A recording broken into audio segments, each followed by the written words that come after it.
均衡嘅飲食先至健康喎。食呢啲好似開心啲喎，食多啲唔同顏色，有多啲唔同維他命喎。飲呢啲可以放鬆一下心情喎。如果想提升免疫力，咁食乜嘢好呢？食我啦！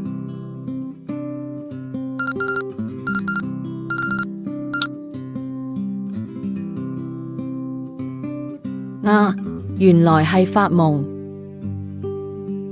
頭先發咗個夢，夢入面好多嘢食追住我。咁得意？唔通係日有所思，夜有所夢？你之前問我食乜嘢可以增強免疫力，快啲睇下清怡堂個應用程式，嚟緊教會有健康講座啊！係喎，嚟緊教會個健康講座，請咗張嘉文營養師嚟主講，題目係長勝將軍的秘密，打造身體最強防護罩。內容：提升免疫力的飲食指南。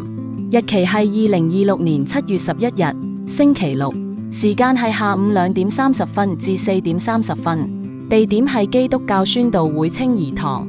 報名方法都好簡單，可以透過 QR Code 喺網上報名，而且費用全免，仲可以叫埋朋友一齊嚟。不過截止日期係7月9日，星期四，名額有限，額滿即止，要快啲把握機會先得啦。